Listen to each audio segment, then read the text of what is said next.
My daughter looked me straight in the eyes inside a luxury bridal boutique in downtown Chicago and said, "You and Dad are not invited to the wedding." The entire room went silent. I stood there holding the hem of her wedding dress, while her future mother-in-law, Victoria Whitmore, watched with a satisfied little smile. My husband Daniel slowly took my trembling hand, and for a moment I thought he was going to beg our daughter to reconsider. Instead, he looked at Claire calmly and said, "Then I guess everything we paid for gets canceled tonight." Claire laughed at first. Then her face turned white. If you've ever loved someone so much that you ignored every warning sign just to keep them happy, this story is for you. And before we continue, tell me in the comments where you're watching from and what time it is there right now. I always read your stories at night when I can't sleep. And if family drama stories like this touch your heart, don't forget to like and subscribe. You are not alone in what you've survived. Before all of this happened, before luxury bridal boutiques and whispered insults and canceled weddings, we were just an ordinary family in Dayton, Ohio. And honestly, for most of my life, I believed ordinary was something beautiful. My husband Daniel owned a small auto repair garage on the edge of town. Nothing fancy. The building still had the same faded blue sign it had when he bought it almost 30 years ago. In the winters, the heater barely worked. In the summers, the place smelled like motor oil and hot concrete. But Daniel loved that garage because everything we built came from there. Every school supply, every Christmas present, every dance lesson, every doctor bill, every dream our daughter ever had. It all came from Daniel standing under broken cars 6 days a week with grease on his hands. As for me, I taught second grade for 30 years. I still remember the smell of crayons and dry erase markers. I remember tiny hands tugging at my cardigan and children crying on the first day of school. I loved those years. I loved feeling useful. But more than anything, I loved coming home to my family afterward, especially to Claire. Claire was our miracle baby. I had 2 miscarriages before her, and by the time she arrived, I was 39 and terrified every second of my pregnancy. When they finally placed her in my arms, Daniel cried harder than I did. She had this tiny tuft of dark hair and the biggest blue eyes I'd ever seen. Daniel used to call her Birdie because she never stopped chirping. Our house was never quiet after Claire was born. There was always music playing school projects spread across the kitchen table, or Claire running through the hallway wearing some ridiculous costume she'd made out of old towels and tape. When she was 8 years old, she announced she was going to become a famous businesswoman in New York City. At 12, she wanted to be a lawyer. At 16, she wanted to move to Chicago because she saw it in a movie and decided it looked glamorous. Daniel and I used to laugh about how big her dreams were compared to our small life in Ohio. But we were proud of that. We wanted her to go further than we ever did. I remember one night especially clearly. Claire couldn't have been older than 10. We were sitting on the back porch during a thunderstorm. She hated storms back then, so she climbed into my lap with a blanket wrapped around her shoulders while Daniel made popcorn inside. She looked up at me very seriously and said, "When I get married someday, Mom, you're going to help me pick my dress." I laughed and kissed the top of her head. "And Dad?" I asked. She grinned.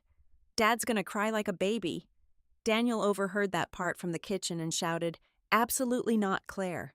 And I laughed so hard we nearly spilled the popcorn bowl when he came outside pretending to be offended. For years that memory lived inside me like a warm little candle. That's why what happened later hurt the way it did. Because people think heartbreak only comes from enemies. But sometimes the deepest heartbreak comes from watching someone you raised slowly become a stranger. Claire was brilliant in school. Full scholarship to Northwestern University in Chicago. The proudest day of Daniel's life was helping her move into that dorm. He acted tough the entire drive there. Then cried in the parking garage after she went upstairs. I pretended not to notice because some dignities deserve protection in a marriage. At first, Claire called constantly after moving away. 3 times a day sometimes. She'd ask for recipes. She'd complain about professors. She'd tell me about bad dates and impossible roommates. Every Christmas, she came home with armfuls of laundry and curled up on the couch like she'd never left. But after graduation, something began changing. Slowly. So slowly, I almost convinced myself I imagined it. Claire got a job in marketing at a luxury branding firm downtown. Suddenly, everything in her life became about appearances. The right restaurants, the right wine, the right connections, the right clothes.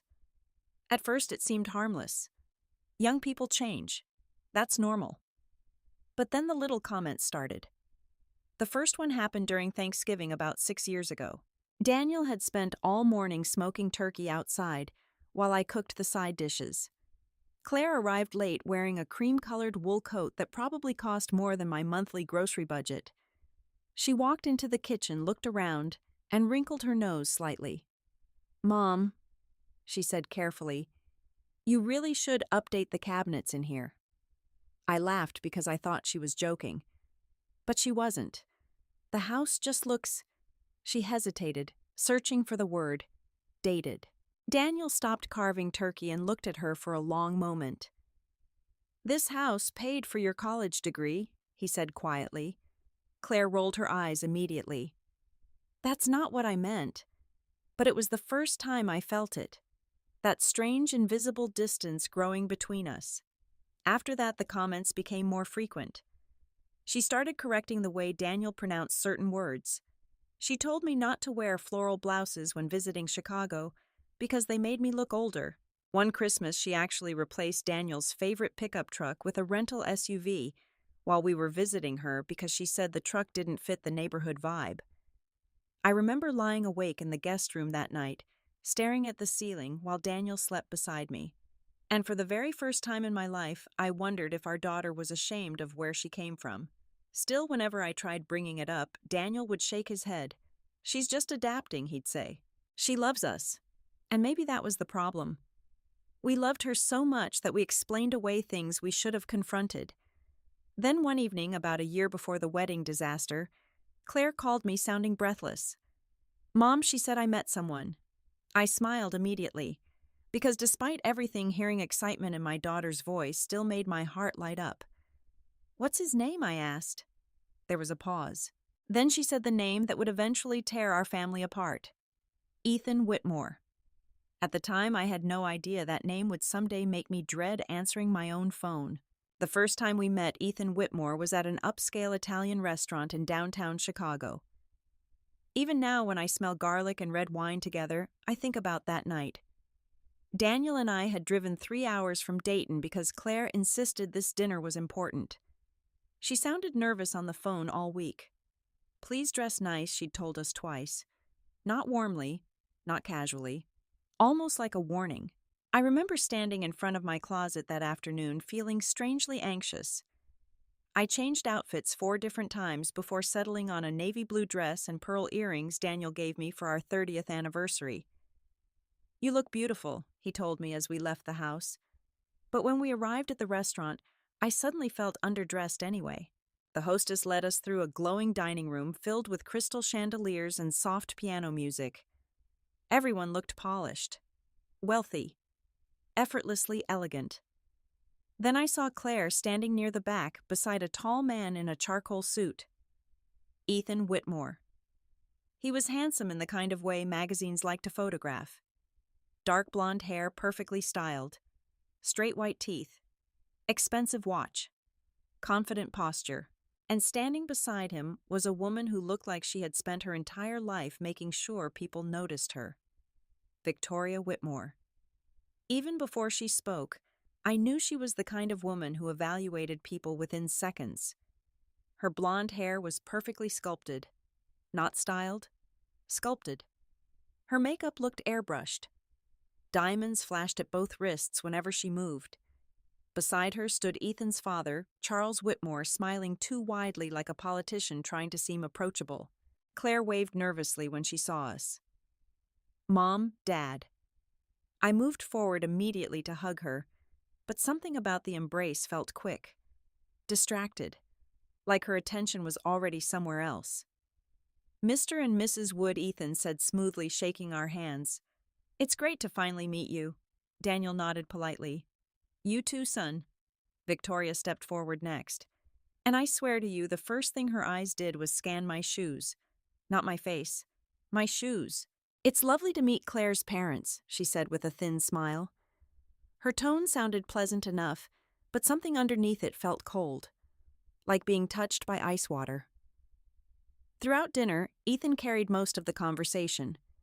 He talked about corporate law, luxury developments in Chicago networking events, and clients with names I didn't recognize but apparently should have. Daniel tried participating. So how long you been practicing law? He asked warmly. Ethan answered politely. But before he could continue, Victoria interrupted. Oh, Ethan's doing exceptionally well, she said proudly. He's already being considered for partnership tracks. Though honestly, with our family connections, he could go almost anywhere. I noticed Claire watching Victoria constantly during dinner, laughing a little too hard at her jokes, agreeing with everything she said, like a student desperate for approval. At one point, the waiter arrived with the wine list, and Daniel quietly ordered iced tea instead. Victoria blinked in surprise. No wine, she asked. Daniel smiled.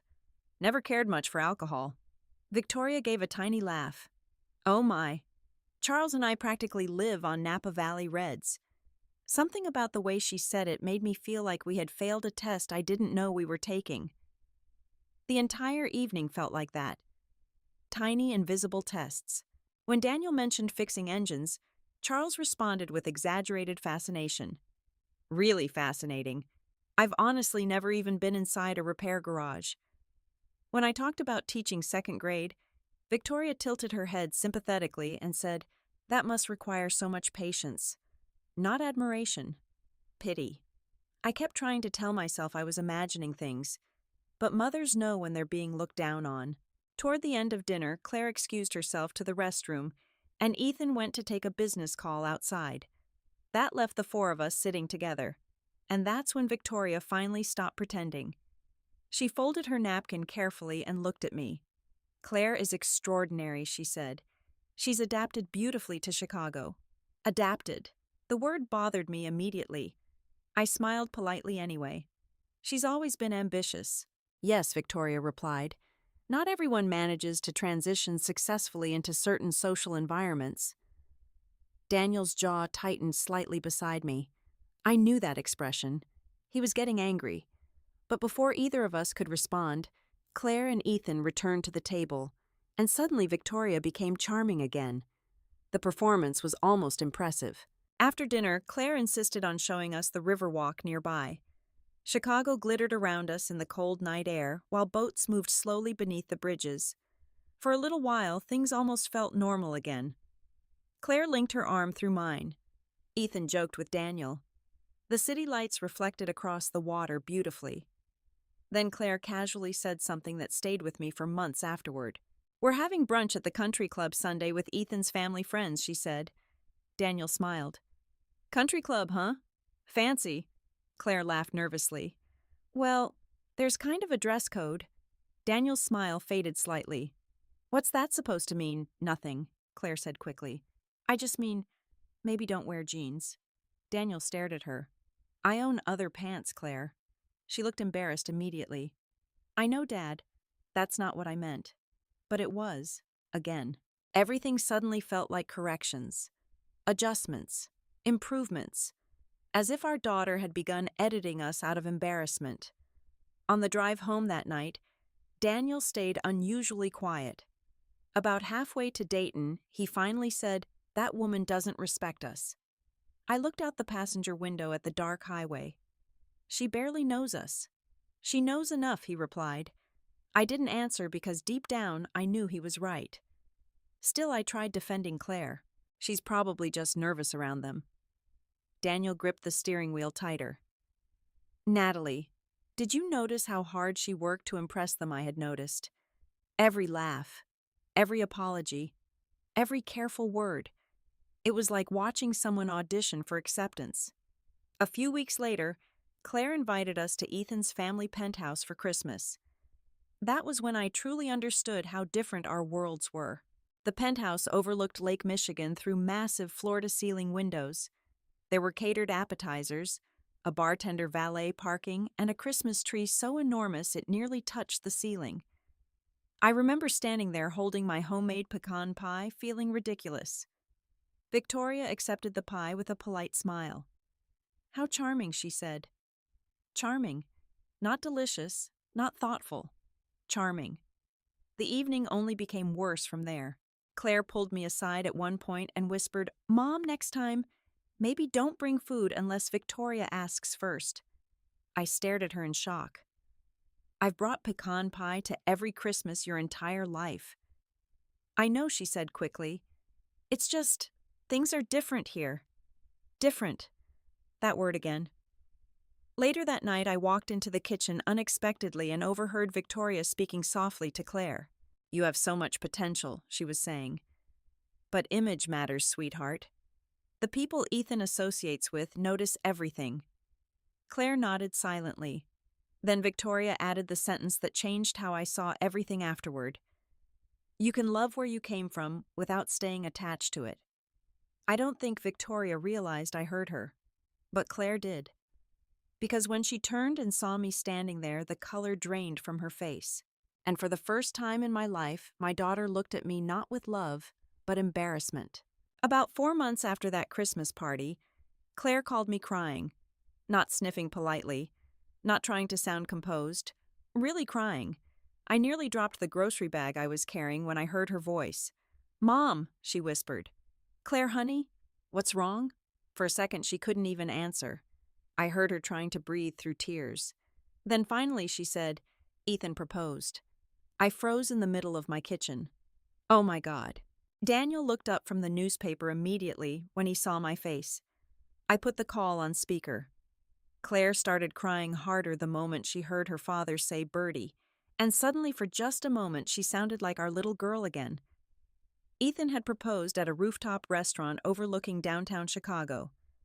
Candlelight. Violin player, photographer hiding nearby. Everything expensive and dramatic and carefully curated. Exactly the kind of proposal Victoria Whitmore would approve of. Claire sent us photos that night. The ring was enormous, far bigger than anything Ethan realistically should have afforded as a junior attorney. But I pushed the thought aside because Claire looked happy, or at least I thought she did. 2 weeks later, Daniel and I drove to Chicago for an engagement dinner with both families. Victoria rented out a private room at an elite restaurant near the lake. There were floral centerpieces everywhere and printed menus with gold lettering.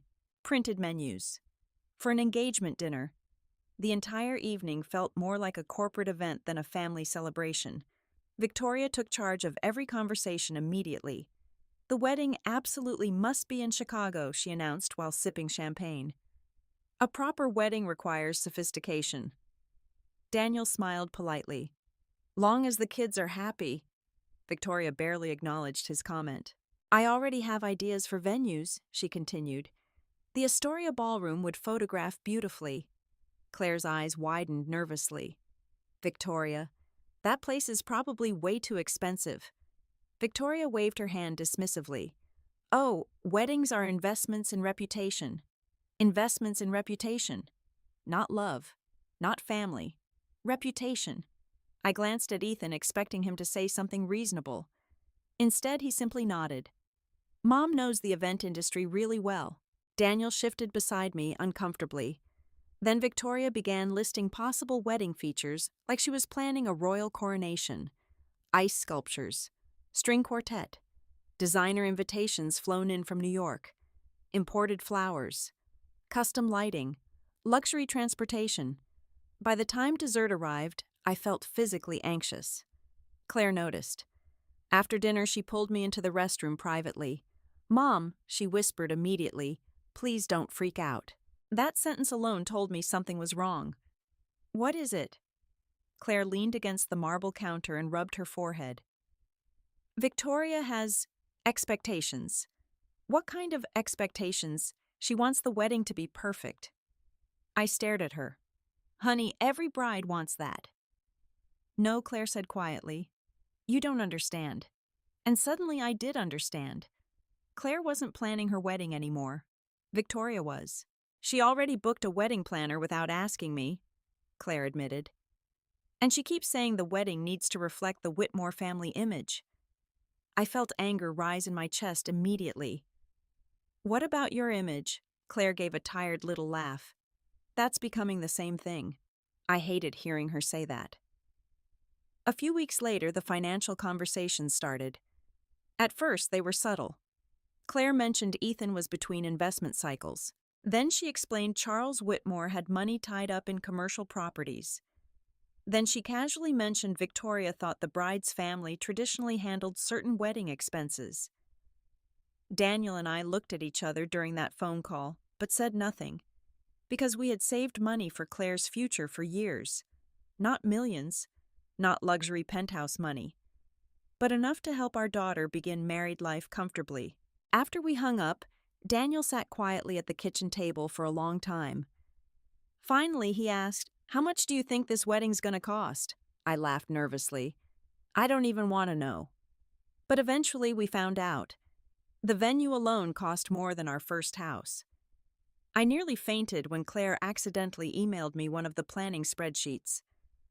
What kind of wedding needs $12,000 worth of flowers? Daniel muttered. Still, despite the absurdity of it all, Claire sounded increasingly overwhelmed. Every phone call ended with stress. I can't sleep. Victoria hates the centerpiece samples. The planner says the guest list is too small. Ethan says networking matters. Sometimes she cried. Sometimes she snapped. Sometimes she sounded so exhausted that my heart physically hurt listening to her. Then one rainy Tuesday evening, Claire called me again. "Mom," she whispered, "I don't know what to do." I sat down immediately. "What happened?" "The venue deposit is due tomorrow." And there was a long silence. Then she said the sentence that changed everything. "Ethan's family can't cover it right now." I blinked in confusion. "What do you mean? It's temporary," she said quickly. "There are just delays with some investments in Claire." Her breathing became shaky again. "Victoria says if we lose the ballroom date, everyone important will think the family is unstable." The family. Not the marriage. The image. Always the image. "How much is the deposit?" I asked quietly. When she told me the number, I almost dropped the phone. "That's insane." "I know. Claire, this wedding is becoming ridiculous." "I know," she cried suddenly, "but I can't stop it anymore." That sentence stayed with me. I can't stop it anymore. After we hung up, Daniel walked into the kitchen and found me sitting silently at the table. What happened? I told him everything. Every detail. Every number. Every tear in Claire's voice. Daniel listened quietly without interrupting.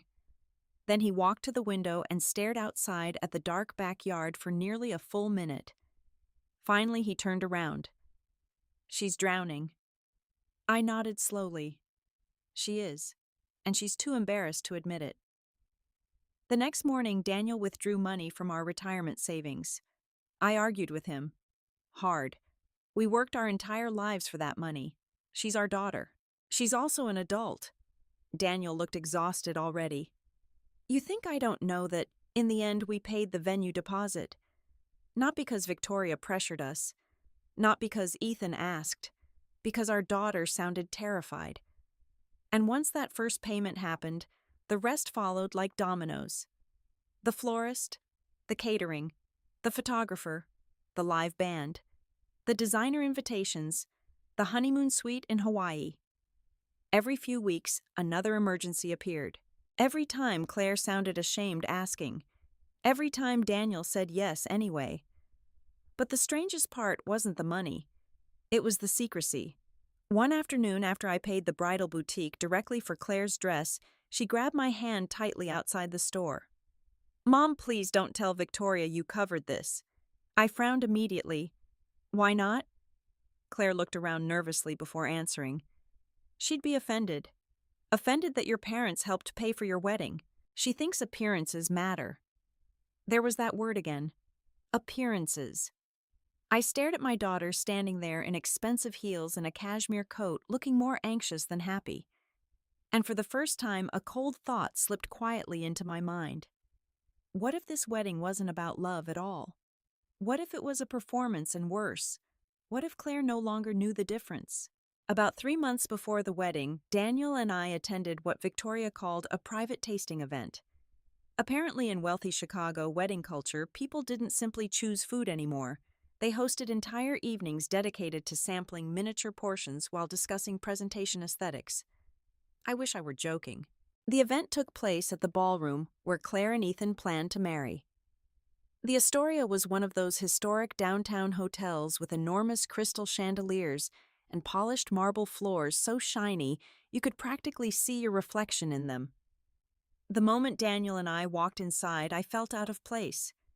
Women floated around in designer dresses holding champagne glasses. Men wore tailored jackets, even though it was only 4 in the afternoon. I suddenly became very aware of my department store heels. Claire rushed over to greet us, but even her hug felt distracted. "You made it," she said quickly. "Of course we made it. We were paying for half the room." But I didn't say that. Daniel handed her a small gift bag. "Just something for you," he said warmly. Inside was a delicate silver bracelet engraved with the words, "Forever our little girl." Claire's face softened for the first time all evening. "Oh, Dad." For one brief second, I saw our old Claire again. Then Victoria appeared. "There you are," she said to Claire, immediately barely acknowledging us. "The event coordinator needs approval on the champagne wall." Champagne wall. I still don't fully know what that means. Claire slipped the bracelet back into the bag hurriedly. "I'll be right back." And just like that, she was gone again. Daniel watched her disappear across the ballroom. "She looks tired," he murmured. She did. Even from across the room, I could see tension in her posture. Every few minutes, someone stopped her with another question. Flowers, lighting, seating charts, guest confirmations. Meanwhile, Ethan stood near the bar laughing with businessmen nearly twice his age, while Charles Whitmore introduced him around proudly. I noticed something else, too. Nobody from Ethan's family seemed stressed about money. Not one person. Which was interesting considering Daniel and I had quietly covered enormous expenses over the last several months. A waiter approached carrying trays of appetizers. Daniel took one politely. "Tiny grilled cheese," he whispered to me. "Fancy people really will make anything smaller and charge more for it." I nearly laughed. Then Victoria suddenly appeared beside us again. "Oh, good, you're here," she said. There was something oddly formal about her smile, like a hotel manager greeting guests. Claire's relatives from Ohio, she explained to a passing couple. They drove in for the tasting. Relatives. Not parents. Relatives. The word hit me harder than it should have. Daniel heard it too. I saw his expression tighten instantly. The couple smiled politely before drifting away again. Victoria turned back toward us. Large weddings become so complicated, she sighed dramatically. Image management alone is exhausting. Daniel stared at her. Image management. Victoria laughed lightly as if he were adorable. Oh, seating arrangements, guest impressions, social circles. These things matter at events like this. Events like this. Not weddings. Events. I suddenly realized Victoria talked about marriage the same way corporations talked about branding campaigns. Before I could respond, Claire returned carrying a clipboard. "Mom, can you try the salmon sample?" I smiled, immediately grateful for the interruption. Of course. But as she handed me the plate, I noticed her hands trembling slightly. "Are you okay?" I whispered. She forced a smile. "Just stressed." Victoria immediately stepped between us. "Claire needs to stay focused tonight," she said smoothly. "There's still so much to finalize." Something protective rose inside me instantly. "She's your future daughter-in-law, not an employee." Victoria blinked slowly. Then she smiled again. "But surely you understand, excellence requires discipline." I honestly didn't know how to answer that. The rest of the evening only became stranger. At one point, Daniel wandered toward a display table holding printed wedding materials. Programs, invitations, seating mock-ups. A few minutes later, he returned looking unusually quiet. "What's wrong?" I asked softly. Nothing, he said too quickly. That meant something was definitely wrong. Eventually, I convinced him to tell me. "Natalie," he said carefully. "Did Claire ever mention where we're sitting at the wedding?" I frowned. "No." "Why?" Instead of answering, he handed me one of the sample programs. And suddenly my stomach dropped. The wedding party was listed. The Whitmore family section was listed. Special acknowledgments were listed. But nowhere on the program, not once, were Daniel and I mentioned as Claire's parents. At first I thought it had to be a draft mistake. I searched the page again. Nothing. No parents of the bride. No recognition. Nothing. Meanwhile, Victoria's name appeared 3 separate times. I felt heat rush into my face. "There has to be another version," I whispered. But deep down, I already knew. Daniel pointed quietly toward the seating chart display. I walked over, pretending to study the arrangement casually. And there it was. The head family table near the dance floor included Victoria Whitmore, Charles Whitmore, Ethan, several wealthy family friends. But Daniel and I weren't seated there. We were placed near the back beside distant coworkers and plus ones. For several seconds, I genuinely couldn't breathe. I looked around the ballroom, searching desperately for Claire. When I finally found her, she was laughing nervously beside Victoria, while event staff adjusted floral arrangements around them. I walked toward her immediately. Natalie Daniel warned quietly behind me. But I couldn't stop myself. "Claire," I said once I reached her. She turned quickly. "Hey, Mom." I held up the sample program carefully. "Is this unfinished?" The moment she saw the paper, her face changed. "Mom, there's no mention of us." Victoria answered before Claire could. "Oh, that's simply a formatting choice." I looked directly at her. "A formatting choice. These programs are designed with a very streamlined aesthetic." Daniel stepped beside me now. "And the bride's parents didn't fit the aesthetic." Several nearby guests glanced toward us nervously. Claire lowered her voice immediately.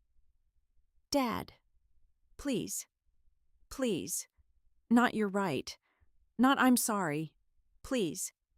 Victoria placed a manicured hand lightly on Claire's arm. "Large social weddings require careful presentation," she explained smoothly. "Sometimes too many family distinctions create visual clutter." Visual clutter. That was the phrase she used to describe us. I stared at Claire, waiting for her to say something. Anything. Tell us Victoria was being ridiculous. Tell us this wasn't intentional. Tell us she still saw us as family. But Claire just stood there, frozen, avoiding my eyes. That hurt more than Victoria ever could. Finally, Daniel spoke. Quietly, calmly, but with the kind of controlled anger that made me nervous even after 40 years of marriage. "We should go." Claire looked up immediately. "What? No, Dad. We're clearly interrupting the aesthetic." Her face crumpled slightly, but she still didn't defend us. Not really. As Daniel and I walked toward the exit, I suddenly remembered that little girl on the porch during the thunderstorm. The one who once promised I'd help choose her wedding dress. Back then, she'd wanted us beside her. Now it felt like she was slowly erasing every sign we had ever belonged in her life at all. And for the first time, I began wondering whether the humiliation was deliberate. For 3 days after the tasting event, Claire barely answered my calls. When she did text, the messages were short and careful. "Busy with meetings. Wedding chaos. Call you later." But a mother knows when something is wrong. And honestly, by then, I was no longer sure whether Claire was avoiding conflict or avoiding us. Daniel became quieter too. That always worried me more than anger. My husband wasn't a man who exploded emotionally. He carried pain silently until it settled somewhere deep inside him. After 40 years together, I could always tell when something had truly wounded him because he became gentler instead of louder. He stopped talking about the wedding entirely. Didn't ask questions. Didn't mention travel plans. Didn't discuss his tux fitting. It was as if he was already preparing himself for disappointment. Then on Thursday evening, Claire finally called. Can we talk privately tomorrow? She asked. Something cold moved through my chest immediately. About what?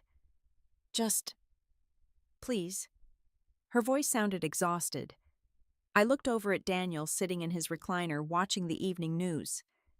When there's a cafe near my apartment. I already knew this conversation wasn't going to end well. The next morning, I drove to Chicago alone.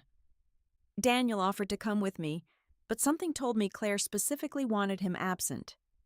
That hurt too. The cafe sat on a quiet corner street lined with expensive boutiques and modern office buildings.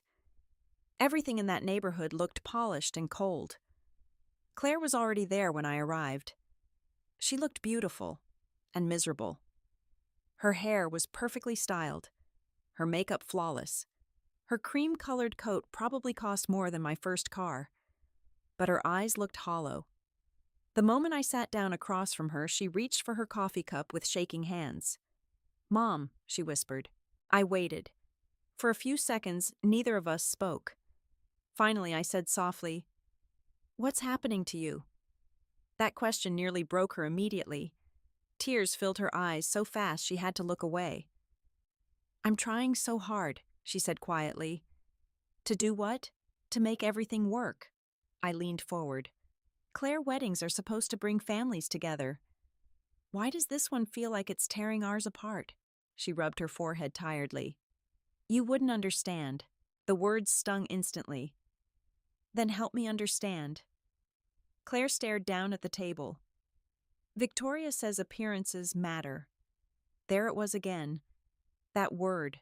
Appearances. I felt anger flare inside me. "Your father and I have spent our entire lives loving you, supporting you, sacrificing for you.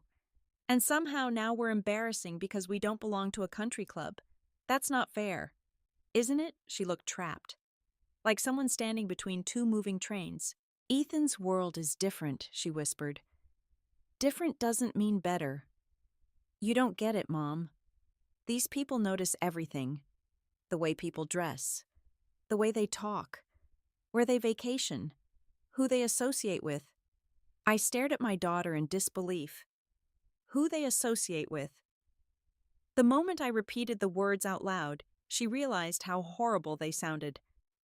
But instead of apologizing, she just looked tired. So unbearably tired. I lowered my voice. "Claire, are you ashamed of us?" Her eyes filled instantly. "That's not what this is." "Then what is it?" She opened her mouth, closed it again, and in that silence I got my answer anyway. Not because she said yes, because she couldn't honestly say no. I suddenly remembered every little moment from the past few years. The comments about our clothes, the corrections, the hidden payments, the missing names from the program, the seating chart, the introductions as relatives from Ohio. None of it had been accidental. Claire had been slowly distancing herself from us piece by piece. Not all at once, just enough to make it survivable. Until now. "I raised you to be kind," I whispered.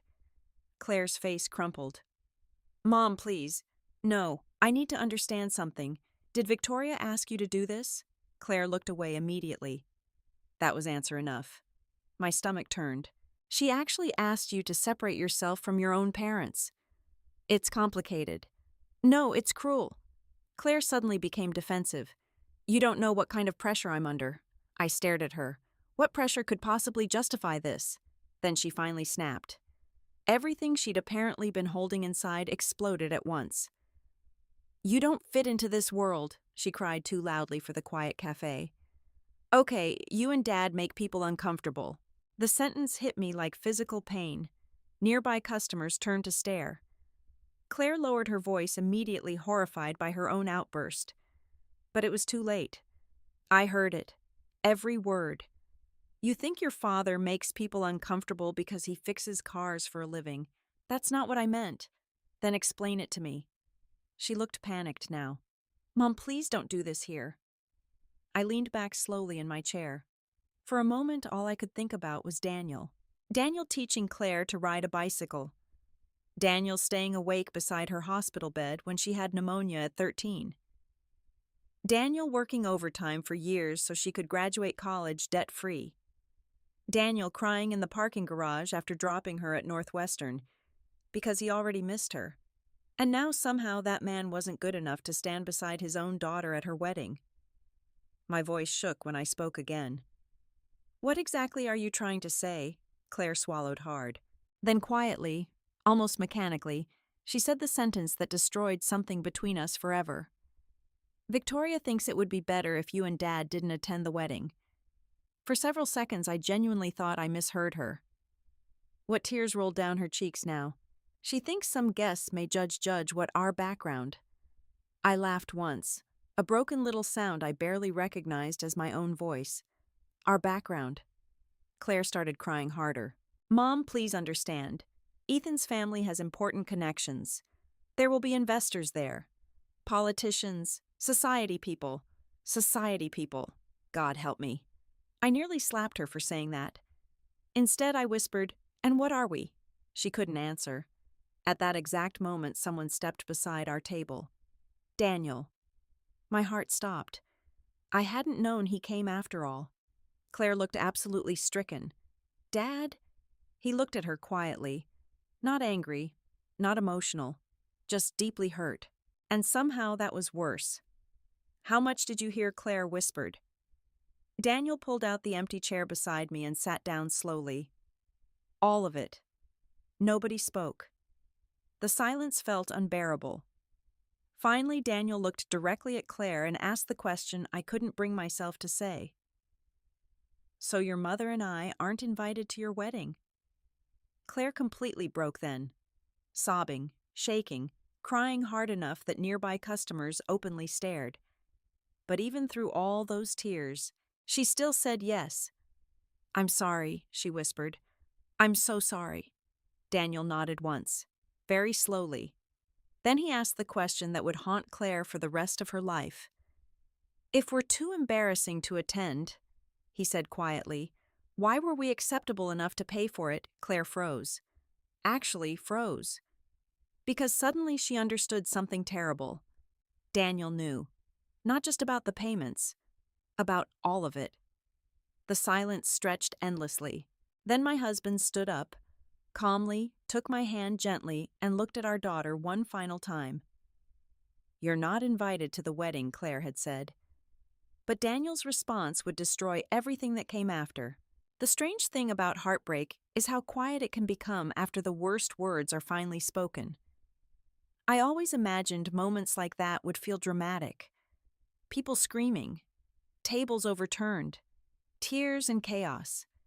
But when Daniel took my hand and led me out of that cafe, the world around us kept moving normally. People kept typing on laptops. Coffee machines kept hissing. Cars kept passing outside. Meanwhile, my entire life felt like it had split open. Claire followed us out onto the sidewalk almost immediately. "Dad." "Mom, please wait." Daniel stopped walking but didn't turn around right away. For a second, I thought maybe he would forgive her immediately. That was the kind of father he'd always been with Claire. Soft-hearted, protective, unable to stay angry at her for long. Then he finally faced her. And I realized something inside him had changed. Not broken. Changed. Claire stood there trembling in the cold Chicago wind, mascara streaked beneath her eyes. "I didn't mean it the way it sounded," she whispered desperately. Daniel looked at her calmly. "How exactly did you mean it?" She opened her mouth, but no words came out. Because there was no kinder version of what she had said. No softer interpretation. "You and Dad make people uncomfortable. You're not invited to the wedding. Some truths can't be repaired once spoken aloud." "I was under pressure," Claire finally whispered. Daniel nodded slowly. "You know what pressure looks like?" Claire stared at him silently. "Pressure is watching your mother work double shifts while pregnant because we couldn't afford unpaid leave." My chest tightened immediately. "Pressure is skipping meals so your college fund stayed untouched." Claire began crying again. "Pressure is rebuilding a transmission in 90-degree heat when your back feels like it's splitting in half because tuition payments are due." "Dad," but somehow Daniel continued quietly. We survived all that without becoming ashamed of the people who loved us. I had never heard him sound like that before. Not loud, not cruel, just profoundly disappointed. And somehow that hurt even me. Claire stepped closer. Please don't walk away. Daniel looked at her for a very long time. Then he said the sentence that changed everything. If we're not invited, he said calmly, then neither is our money. Claire's entire face went blank. Daniel pulled a folded envelope from inside his jacket pocket. I recognized it immediately. Contracts, receipts, vendor copies. Every major wedding expense had been paid directly through Daniel because Claire said Ethan's family accountants preferred clean reimbursement structures. At the time, that explanation sounded complicated enough to feel believable. Now it sounded ridiculous. Daniel handed the envelope to Claire. You should probably review those. Her hands shook as she opened it. I watched her eyes move rapidly across the pages. The ballroom deposit, catering installments, floral contracts, photography packages, entertainment reservations, transportation services, honeymoon accommodations, every single payment traced directly back to us. The color drained from Claire's face more with every page she turned. Oh my God, she whispered. I suddenly realized something awful. Claire genuinely had no idea how much we'd covered. Not fully. Maybe she assumed a few deposits, some support here and there. But not this, never this. Daniel had protected her from the reality of the numbers because he didn't want her feeling guilty during engagement planning.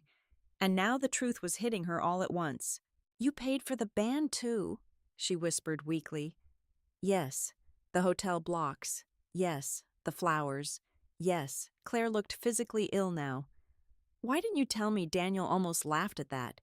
Would it have mattered? Silence. That silence answered everything. Cars rushed past us while cold wind whipped through the street. Claire clutched the paperwork tighter. You can't cancel now, she whispered suddenly. Daniel's expression hardened for the first time. Watch me. Dad, please. People are flying in next week. You should have considered that before deciding we were too embarrassing to attend. I didn't want this. Then why did you allow it? Claire broke completely at that question. I don't know, she cried. And honestly, for the first time in months, I believed her. I think somewhere along the way, Claire lost control of her own life and didn't know how to admit it anymore. Victoria controlled the wedding. Ethan controlled the future. The social expectations controlled everything else. And instead of fighting back, Claire adapted herself piece by piece until she became someone I barely recognized. But understanding her pain didn't erase ours. Daniel took my hand again. We're leaving. Claire grabbed his sleeve desperately. Dad, if you cancel everything, the wedding falls apart. Daniel looked down at her hand gripping his jacket, then gently removed it. That sounds like a problem for the people attending. I saw the exact moment fear finally hit her. Real fear. Not embarrassment. Not social anxiety. Consequences. Please, she whispered. Victoria will lose her mind. Daniel stared at her. Funny. She didn't seem too worried about our feelings. Then he turned and walked away with me toward the parking garage. Claire didn't follow this time. She just stood frozen on the sidewalk, holding the envelope, while the city moved around her. Inside the car, neither Daniel nor I spoke for almost 10 full minutes. The silence felt heavy enough to crush something. Finally, I whispered, Are we really doing this? Daniel kept his eyes on the road. Yes. I looked out the window at Chicago sliding past us. Luxury stores, glass buildings, expensive restaurants. Everything suddenly looked cold. This will destroy the wedding, I said quietly. Daniel nodded once. She already destroyed it. I started crying then. Not loudly, just quietly beside him while traffic crawled through downtown. Because despite everything, despite the humiliation, despite the cruelty, Claire was still my daughter. And mothers don't stop loving their children just because their hearts get broken. That's the curse of motherhood. You keep loving anyway.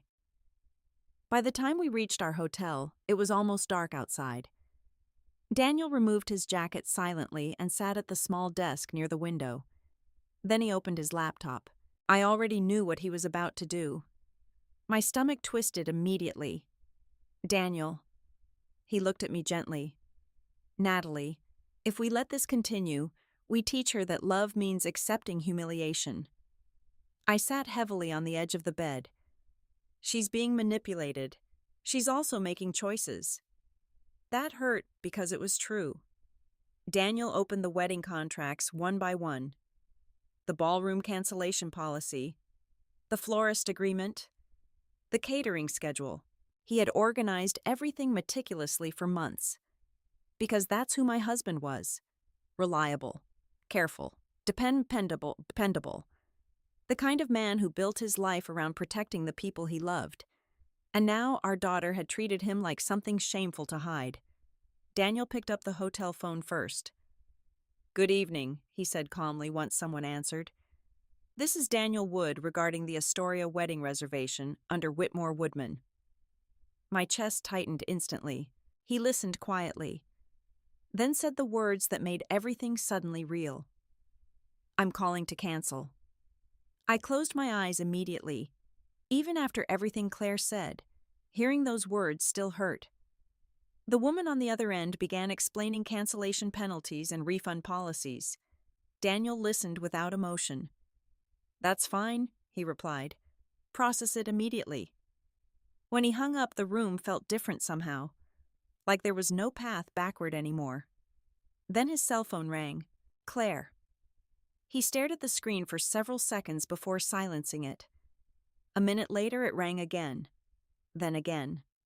Then mine started ringing too. I couldn't answer. I simply couldn't. Eventually, Daniel looked at me quietly and said, "This is only the beginning." And deep down, I think both of us already knew he was right. That night in the hotel room, I learned something unsettling about my husband. Daniel Wood looked terrifying when he became calm. Not violent, not loud, just absolutely certain. For 40 years, I had watched that man solve problems quietly. Broken engines, medical bills, roof leaks, family emergencies. He approached everything the same way, one step at a time, no drama, no panic. And now he was treating Claire's wedding exactly the same way, like another repair job. Only this time, he was dismantling instead of fixing. After canceling the ballroom, he opened a yellow legal pad and began making a list. Venue, catering, florist, band, transportation, photography, cake designer, honeymoon suite, guest hotel blocks, custom lighting company, every vendor we had quietly funded. I sat motionless on the bed watching him work. "Daniel," I whispered finally. He looked up. "We can still stop." His eyes softened for a moment. "Natalie, she told us we make people uncomfortable." Tears burned my throat immediately. "I know." "No," he said quietly. "I don't think you do." He leaned back slowly in the desk chair. She wasn't just embarrassed by us tonight. She was prepared to erase us completely. I looked down at my hands. Because deep inside I knew he was right. If Daniel hadn't discovered the seating chart, if we hadn't confronted her directly, would Claire have actually gone through with it? Would we have stayed home in Ohio while strangers toasted our daughter in a ballroom we paid for? The thought made me physically ill. Daniel picked up the phone again. The florist answered first. I remembered that florist vividly because Claire had cried over peony arrangements for nearly 3 hours during one planning call. Now Daniel spoke to the woman with calm professionalism. "Yes, this is Daniel Wood. Regarding the Whitmore Woodman wedding order, I'm calling to terminate the contract effective immediately." He listened quietly. "Yes, I understand the cancellation fee." Pause. "No, there won't be a reschedule." Another pause. Then finally, "Yes. Please notify the planner tonight." When he hung up, I covered my face with both hands. Somewhere in Chicago, wedding plans were beginning to collapse in real time.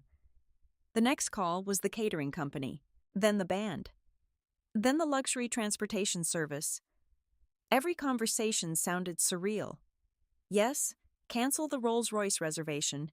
Yes, cancel the rehearsal dinner. No, the family will not be proceeding. By midnight, my nerves were completely shredded. But Daniel never hesitated once. Around 1 in the morning, my phone rang again. Claire. This time I answered. The moment I heard her voice, I knew she had started discovering the cancellations. Mom, she whispered frantically. What's happening? I closed my eyes. Your father canceled the venue. Silence. Then, oh my God, she said there's no ballroom anymore. I swallowed hard. Claire, you can't do this to me. That sentence hit me strangely. Not, I'm sorry. Not, please come to the wedding. Not, I love you. You can't do this to me. And suddenly I realized Claire still didn't fully understand what she had done. This isn't happening because of one argument, I said quietly. You're destroying everything. No, sweetheart. You did that when you decided your parents were too embarrassing to stand beside you. She started crying immediately. I didn't mean it that way. Then how did you mean it? I was trying to keep peace. At whose expense? She had no answer. In the background, I suddenly heard another voice. Victoria. Sharp. Demanding. Ask her about the florist. Claire covered the phone briefly, but I still heard muffled arguing. Then she came back, breathless. Mom, please. Victoria says contracts can be reinstated. I almost laughed from disbelief. Even now, Victoria still thought this was a business negotiation. Not heartbreak, not betrayal, just logistics. Your father won't change his mind tonight. Claire's breathing became shaky again. Ethan's freaking out. For the first time, I heard genuine fear underneath her panic. Not fear of losing the wedding, fear of losing control. Claire, I said softly, come home. There was a long silence. What? Come home for a few days. Get away from all this. Immediately, her tone changed. I can't. Why not? People are depending on me. There it was again. Not love. Performance. Expectations. Image. I suddenly felt exhausted beyond words. Then I don't know what else to tell you. When I hung up, Daniel was staring out the hotel window at the Chicago skyline.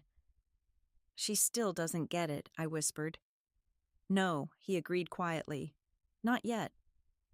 The next morning was worse. Far worse. Because by then, the domino effect had truly started. At 8:30, Claire called again. This time she sounded panicked. The photographer wants immediate payment in full. At 9:15, the hotel canceled several guest reservations. At 10, the band already booked another event. At 11, the cake designer says the custom order can't be restored. Each call sounded more desperate than the last. By lunchtime, Ethan finally called Daniel directly. That conversation lasted less than 3 minutes. I sat nearby listening only to Daniel's side. Yes. Long pause. No. Another pause. You should have thought about that before allowing my wife to be humiliated. More silence. Then, you're a grown man, Ethan. Stop hiding behind your mother. Daniel hung up without another word. I stared at him. What did he say? Daniel gave a bitter little smile. He said Victoria didn't mean it personally. I almost choked.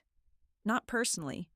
As though publicly excluding parents from a wedding could somehow be interpreted professionally.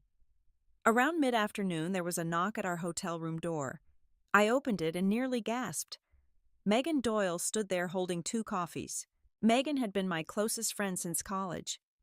She lived outside Chicago now and had watched this entire wedding saga unfold from a distance with increasing alarm. The moment she saw my face, she pulled me into a hug. Oh, Natalie. I burst into tears instantly. Megan sat with us for almost 2 hours while we explained everything. Unlike me, Megan became furious immediately. That woman is a snake, she snapped after hearing about Victoria's comments. Daniel stayed quiet. But Megan wasn't finished. You know what the worst part is? She continued. I heard Victoria bragging about this wedding weeks ago. I looked up sharply. What do you mean? Megan hesitated, then sighed. I didn't tell you because I thought maybe I misunderstood. Megan. She was at a charity event talking to some women about how she found the perfect solution for funding a society wedding. A strange chill moved through me. What solution? Megan looked directly at Daniel. She said somebody else was paying for almost everything. Silence filled the room instantly. She laughed about it, Megan added quietly. Said it was amazing what middle-class parents will sacrifice when they're desperate to feel included. I physically stopped breathing for a second. Daniel's face hardened slowly, and suddenly every strange moment from the past year rearranged itself differently in my mind. The secrecy, the hidden payments, Victoria insisting we never discuss money publicly, the fake wealth, the social performance. They hadn't been embarrassed by our money. They needed it. And for the very first time, I began wondering whether the Whitmore family had ever planned to pay for anything at all. By the third day after the cancellations began, the wedding wasn't simply struggling anymore. It was collapsing. And apparently, everyone in Chicago's upper social circles knew it. I woke up that morning to 14 missed calls from Claire, 7 from Ethan, and 1 voicemail from Victoria Whitmore herself. I didn't even want to hear her voice, but curiosity got the better of me. The message lasted exactly 23 seconds. Natalie, this situation has become completely unacceptable, Victoria said coldly. Your husband's behavior is vindictive and irrational. We need to resolve this immediately before permanent damage is done. Permanent damage. As if Daniel had scratched her luxury car instead of reacting to emotional humiliation. Not once in the voicemail did she mention hurting us. Not once did she apologize. Everything was still about damage control. I deleted the message without responding. Daniel was downstairs in the hotel cafe drinking coffee when I found him. He looked exhausted but strangely steady. Did you sleep at all? I asked. A little. I sat across from him quietly. Then I finally asked the question that had been haunting me since Megan's revelation. Do you think they planned this from the beginning? Daniel stirred his coffee slowly. I think Victoria planned something. But Claire. His expression softened immediately. No, he said quietly. I think Claire got swept into it. That mattered to me more than I could explain. Because despite everything, I still needed to believe our daughter wasn't cruel at her core. Lost, yes. Weak. Probably. Ashamed, clearly. But deliberately manipulative, I couldn't bear that possibility yet. At 10 o'clock, Claire showed up at the hotel unexpectedly. The moment I opened the door, I barely recognized her. Her hair was messy, mascara smeared beneath her eyes. She looked like she hadn't slept in days. And for the first time in months, she no longer resembled the polished Chicago woman Victoria had been molding. She just looked like my daughter again. The second she stepped inside, she burst into tears. Mom! I hugged her automatically. Instinct. No matter how old your child becomes, your body still remembers them as the baby you once protected. Claire clung to me so tightly she was shaking. Daniel remained seated quietly near the window. Claire looked at him with terrified eyes. Dad, please. He said nothing. That frightened her more than yelling would have. Finally, she wiped her face and sat across from him. The wedding planner quit this morning, she whispered. Daniel nodded once. The florist posted the canceled installation slot online, and another event booked it immediately. Silence. The hotel manager says if we don't restore payments within 48 hours, all reservations become void. Still silence. Claire looked completely overwhelmed now. You don't understand how bad this is. Daniel looked at her calmly. No, Claire. You don't understand how bad it already was. She flinched. For a moment, nobody spoke. Then Claire whispered the question she'd clearly been rehearsing all night. Can you please fix this? Not? Can we talk? Not. How do I make things right? Fix this. Like we were mechanics repairing damage after everyone else crashed the car. Daniel leaned back slowly in his chair. Why? Claire blinked. Why should we? Tears filled her eyes again immediately. Because it's my wedding. Daniel's expression didn't change. That stopped mattering when you decided your mother and I didn't belong there. Claire looked desperate now. I was under pressure. You keep saying that like it excuses cruelty. She covered her face briefly. You don't know what Victoria's been saying to me. Then tell us. Claire hesitated, and that hesitation told me everything. Some part of her still wanted to protect the Whitmores, even now. Finally, she whispered, Victoria said certain guests might question Ethan's judgment if my family looked too... She couldn't finish. Daniel did it for her. Too poor Claire looked down silently. I felt physically sick. Daniel stood up slowly and walked toward the hotel desk where our paperwork sat, organized in folders. Then he returned carrying a thick stack of receipts. Without a word, he placed them in front of Claire. One by one. Venue deposits, vendor payments, travel reservations, designer fittings, private rehearsal dinner arrangements. The total amount made my stomach tighten all over again, even though I already knew it. Claire stared at the paperwork in horror. Oh my God, she whispered. I kept records of every dollar, Daniel said quietly. Her breathing became uneven. You used your retirement savings. Yes. Why would you do that? That question broke something inside me. I actually laughed. A sad, exhausted laugh. Because we loved you. Claire burst into tears again. Real tears this time. Not panic about the wedding. Not social embarrassment. Guilt. I never asked for this much, she cried. No, Daniel agreed calmly. You just accepted it. That silence afterward felt unbearable. Finally, Claire whispered, Victoria said Ethan's family would reimburse everything after some investment accounts cleared. Daniel's eyes narrowed slightly. What investment accounts? I don't know. Did you ever actually see proof? Claire froze. And there it was. The first crack. I sat beside her gently. Claire, sweetheart, how much do you actually know about Ethan's family finances? She looked confused. They're wealthy. Daniel and I exchanged a glance. Then he quietly asked, are they... Claire stared at him. What's that supposed to mean? Daniel hesitated. But before he could answer, there was another knock at the hotel room door. Megan. The moment she entered and saw Claire, tension filled the room immediately. Claire wiped her face, quickly embarrassed. Megan didn't waste time. I found something, she said. Daniel's expression sharpened instantly. What? Megan held up her phone. My friend works in commercial real estate. A strange chill moved through me, and she recognized Charles Whitmore's name yesterday after hearing the wedding drama. Claire looked confused. Megan inhaled slowly. The Whitmores aren't nearly as wealthy as they pretend to be. Complete silence. Claire laughed nervously. That's ridiculous. I wish it were. Megan sat down carefully. The penthouse is heavily mortgaged. Charles has multiple business loans overdue, and 2 development projects failed last year. Claire stared at her blankly. No? Megan nodded sadly. Yes. That's impossible.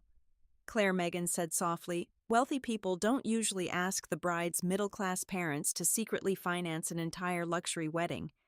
I watched realization begin moving slowly across my daughter's face. Not fully yet, but enough. Like watching someone wake up from anesthesia. No, Claire whispered again. Then suddenly she looked at Daniel. All those times Ethan said the accounts were delayed. Daniel said nothing. Claire's breathing became faster. The reimbursements. Still silence. Then her eyes widened. Oh my God. She stood up abruptly like she couldn't sit still anymore. No, Ethan wouldn't lie to me. But even as she said it, she no longer sounded certain. Megan looked at her carefully. Claire, when was the last time Ethan personally paid for anything wedding-related? Claire opened her mouth, then stopped, because apparently she couldn't think of an answer. And for the first time since this nightmare began, I saw something even more painful than guilt appear on my daughter's face. Fear. Real fear. Because she was finally starting to understand something terrifying. Maybe the Whitmores never saw her as family either. Maybe she had simply been useful. After Megan left the hotel room, Claire sat silently for nearly 10 full minutes. She didn't cry, didn't speak, didn't even seem fully present anymore. She just stared at the stack of wedding receipts on the table like they belonged to someone else's life. Finally, she whispered, "I need to talk to Ethan." Daniel nodded once. "You do." Claire stood slowly, grabbed her purse, and headed toward the door. But before leaving, she turned back toward us with eyes full of confusion and fear. What if this is all a misunderstanding? I wanted to protect her from the answer. But mothers don't always get to protect their children from reality. Sometimes our job is simply to stand nearby while the illusion breaks. So I said quietly, "Then he'll prove it." Claire left without another word. The second the door closed behind her, I sank onto the edge of the bed, feeling exhausted beyond measure. Daniel sat beside me. For a while, neither of us spoke. Then I whispered, "Do you think she'll finally see the truth?" Daniel rubbed his tired eyes. "I think she's terrified to see it. And honestly, I understood why. Because if Claire admitted the Whitmores had manipulated her, then she also had to admit what she sacrificed to keep their approval. Her parents, her values, herself. Around 4 that afternoon, my phone rang. "Claire." I answered immediately. The moment I heard her breathing, I knew something terrible had happened. "Mom," she whispered. "Where are you?" "At Ethan's apartment."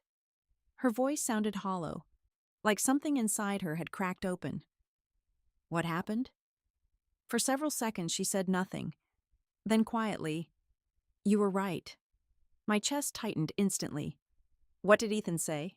Claire laughed once. A tiny broken sound filled with disbelief.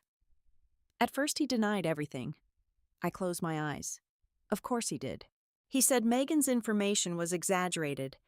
He said wealthy families always use complicated financial structures. That doesn't answer where the money went. I know. I heard movement in the background. Drawers opening, cabinets shutting. Then Claire whispered something that made my blood run cold. "Mom, I found past due notices. What inside Ethan's office?" She began breathing unevenly again. Mortgage warnings, business collection letters, credit issues. I looked across the room at Daniel, whose expression immediately hardened when he heard my side of the conversation. "And Ethan?" I asked carefully. He kept saying it was temporary. Temporary. Always temporary. Claire suddenly started crying again. But then Victoria came over. I already knew this part would be bad. "What happened?"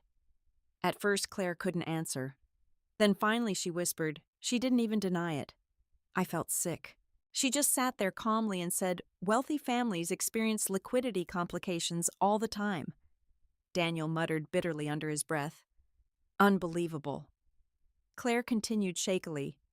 She said appearances still mattered even if finances fluctuated. There was that word again. Appearances. At this point, I genuinely hated the sound of it. "What about the wedding?" I asked. Claire laughed bitterly now. "That's the crazy part." I sat up straighter immediately. "What do you mean?" Victoria admitted the wedding was important for investor optics. The sentence landed heavily between us. "Investor optics," I repeated. She said several people attending the wedding were connected to a development partnership Charles desperately needs. I stared at the hotel wall in disbelief. "So the wedding was basically a business presentation?" "Yes." Claire's voice cracked completely then. "And I didn't even know." Tears filled my own eyes immediately, because suddenly I understood something heartbreaking. Claire hadn't just been manipulated financially. She had been emotionally groomed into becoming part of the Whitmore family image strategy. The perfect educated fiancée, the polished bride, the respectable public face beside Ethan. Meanwhile, behind the scenes, her middle-class parents quietly funded the illusion. I heard Ethan speaking faintly somewhere in the apartment. Claire lowered her voice immediately. "He's trying to calm me down." "What's he saying? That things will recover after the wedding?" Daniel let out a cold laugh from across the room. "There it is." I relayed the comment to Claire softly. She didn't respond right away. Then she whispered, I think they needed this wedding to happen no matter what. A chill ran through me, not because of the wedding itself, because of the desperation behind it. Suddenly, so many strange details made sense. Victoria's obsession with appearances, the pressure, the secrecy, the refusal to acknowledge our contributions publicly. They weren't preserving dignity. They were preserving a lie. Claire, I said carefully, has Ethan ever shown you actual financial statements? No. Joint planning documents? No. Anything real? Silence. Then no. I closed my eyes briefly, because now even Claire sounded ashamed of how blindly she trusted them. About an hour later, she arrived back at the hotel. The moment she walked through the door, I knew something fundamental had shifted. She no longer looked defensive, or arrogant, or embarrassed of us. She looked devastated, like someone grieving a future that never truly existed. Daniel stood slowly as she entered. Claire stared at him with red, swollen eyes. I owe you both an apology. Daniel remained quiet, and honestly, I respected him for that. Too many parents rush to comfort their children before accountability fully lands. But sometimes people need to sit inside the consequences of what they've done. Claire wiped her face. I really believed Ethan's family was helping pay for everything eventually. Daniel nodded slightly. But you still allowed your mother and me to be treated badly. Claire flinched immediately. I know. No, he said quietly.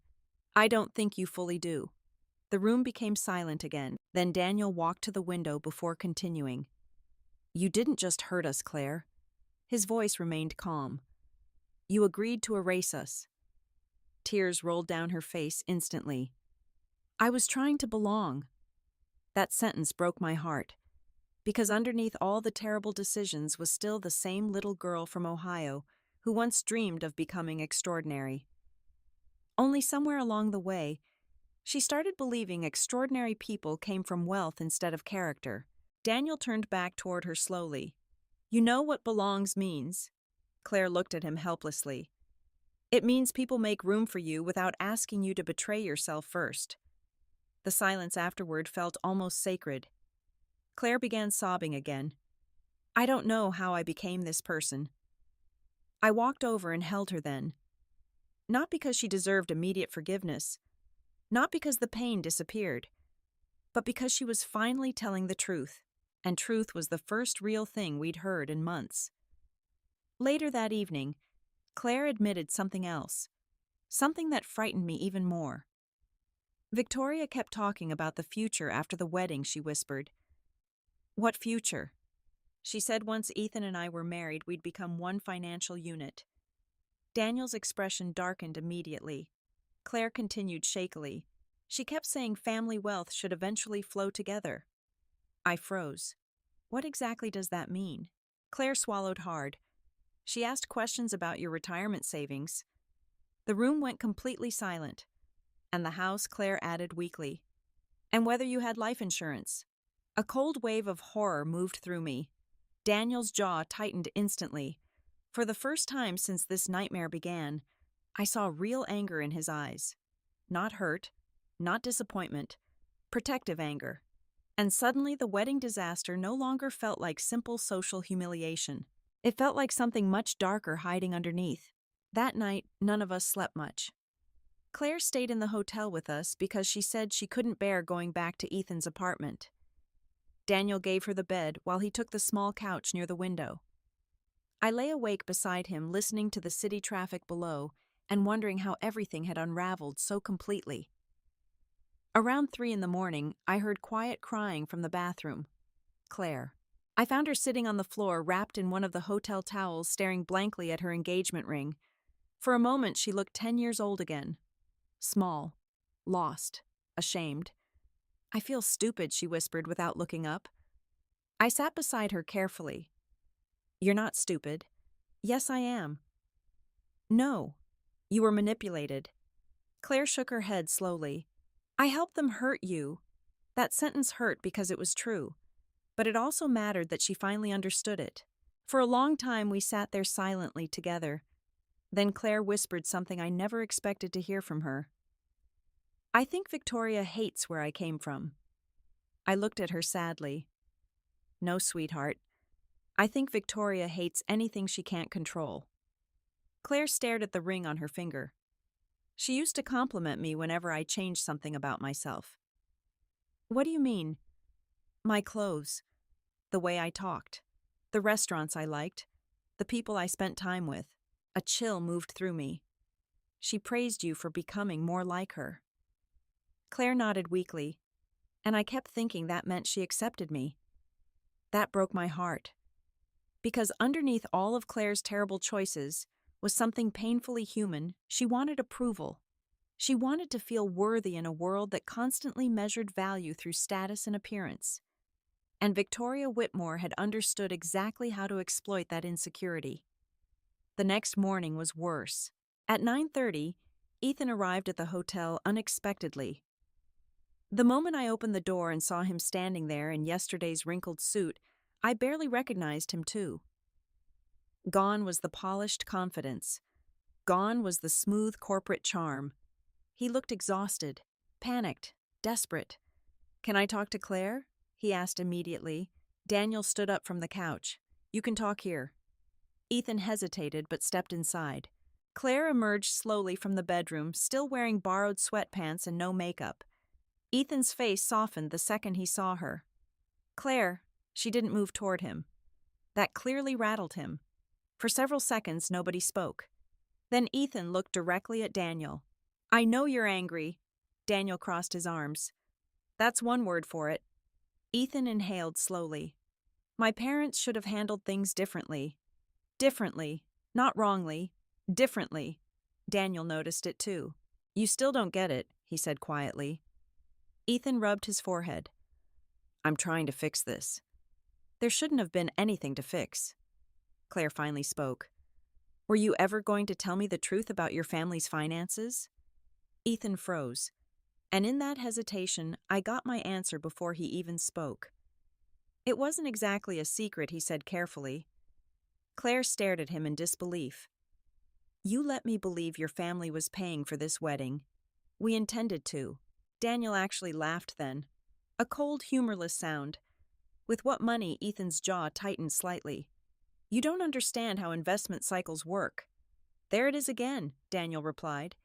Excuses wrapped in fancy vocabulary. Claire looked sick now.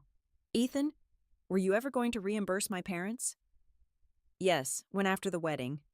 Daniel shook his head slowly. "Convenient answer." Ethan turned toward Claire desperately. "I love you." For a second, I saw Claire almost crumble emotionally. Because that was the tragedy of all this. I believe Ethan probably did love her in his own way. But some people love selfishly. They love what you provide, what you represent, how you make their lives easier, not who you truly are. Claire's voice trembled. "Did your mother really ask about my parents' retirement savings?" Ethan immediately looked uncomfortable. That conversation was taken out of context. So she did. She was thinking long-term. Daniel stepped forward slightly. "Let me explain something very clearly," he said calmly. "My retirement is not a long-term strategy for your family." Ethan looked embarrassed now. She didn't mean it like that. How did she mean it? No answer. Claire's breathing became shaky again. "What about the house?" she whispered. "The inheritance comments." Ethan rubbed his face tiredly. "My mother worries about financial stability." That sentence changed everything. Because suddenly the truth became horrifyingly obvious. They didn't just want Claire. They wanted access. Access to dependable people. Access to sacrifice. Access to resources they themselves no longer had. And somewhere deep down, I think Ethan knew it. Claire began crying again. "You let me treat my parents horribly for people who were using me." Ethan stepped toward her immediately. "No, Claire, that's not fair. Isn't it? You don't understand the pressure we're under right now." Daniel's expression hardened instantly. "Pressure doesn't excuse dishonor." Ethan looked frustrated now. You think this is easy for me? That question stunned me. Easy for him, not for the parents humiliated publicly, not for the daughter emotionally manipulated. Him. Claire looked stunned, too. Then suddenly, she asked the question that finally shattered everything. If my parents hadn't paid for the wedding, she whispered, would there even still be a wedding? Complete silence. Ethan didn't answer. He couldn't. Because the truth was standing right there in the room with us now. Claire covered her mouth with trembling hands. Oh my God! Ethan moved toward her again. Claire, listen to me. No. Her voice cracked sharply for the first time. No, you listen. Everyone froze. Claire wiped tears from her face angrily. You stood there while your mother treated my parents like trash. Claire. You let me become someone I hate. That's not true. It is true. She pointed toward Daniel and me. They loved me unconditionally my entire life, and I repaid them by acting ashamed of them. Ethan looked genuinely shaken now. I never wanted this to happen. But you let it happen. That silence afterward felt final somehow. Then Ethan tried one last time. The wedding can still be saved. The moment he said that, Claire stared at him like she no longer recognized him. Not, we can still be saved. The wedding, the performance, the image. That's what still mattered to him most.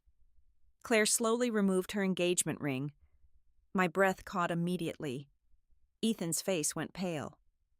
Claire! She placed the ring carefully on the hotel table between them. I don't even know what's real anymore. Ethan looked devastated, and for a moment I almost pitied him. Almost. Then Claire said something quietly that I think finally revealed the deepest wound of all. I spent so much time trying to become acceptable to your world. She whispered that I forgot the people who already loved me. Daniel looked away immediately, because even he couldn't hide how much that hurt to hear.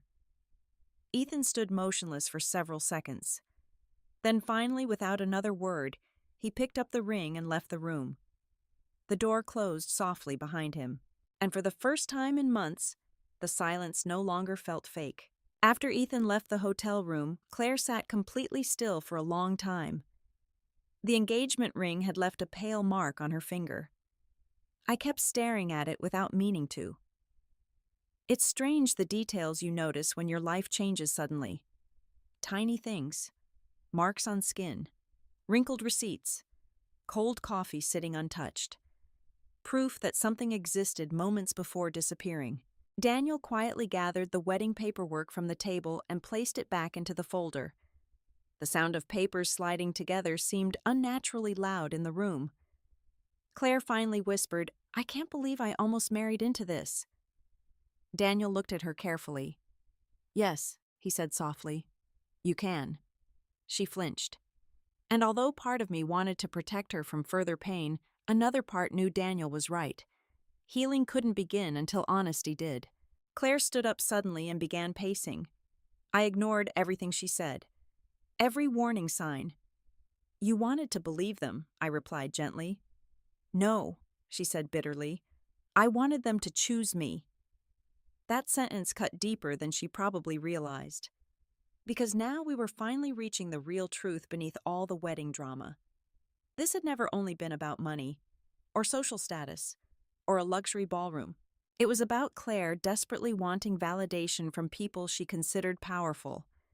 And in chasing that approval, she slowly abandoned the people who already loved her unconditionally.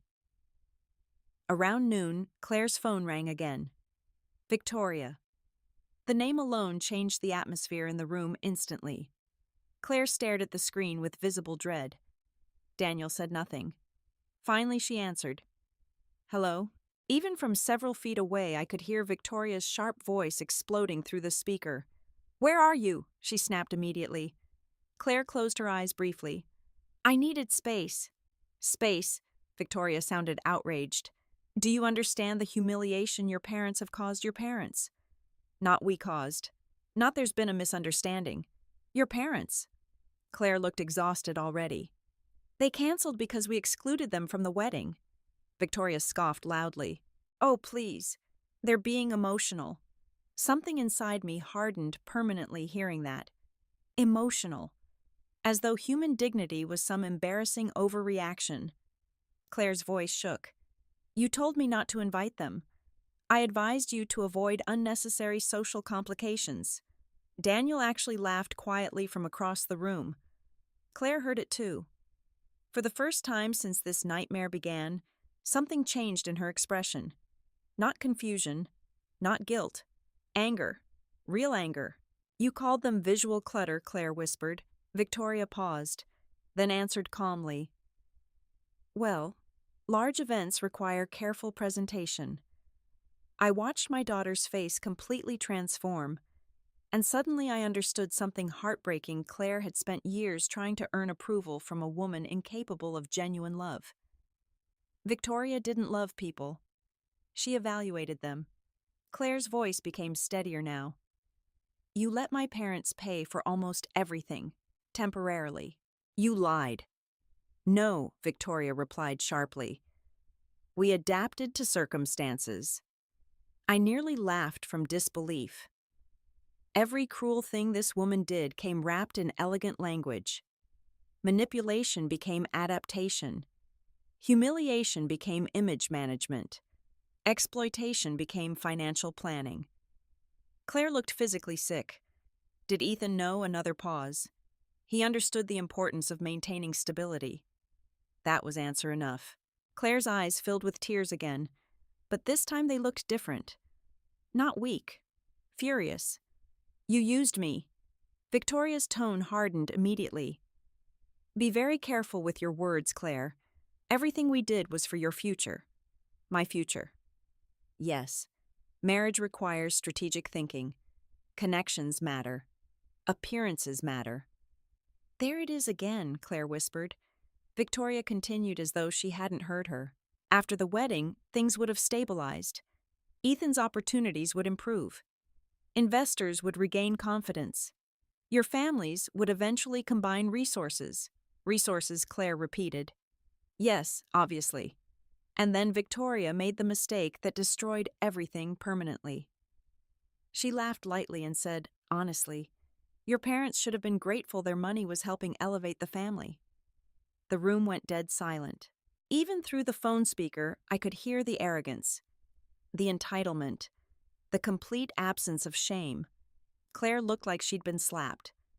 My parents spent retirement savings because they loved me, and now that investment is disappearing because your father is acting irrationally. Investment. That word did it.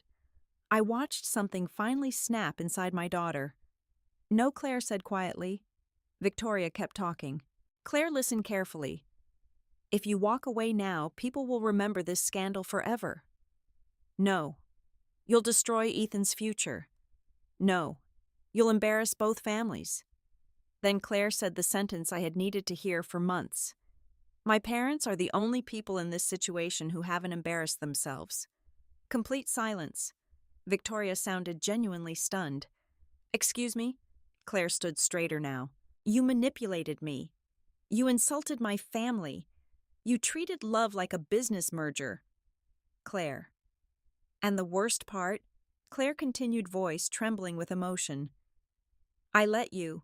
For the first time ever, Victoria lost composure.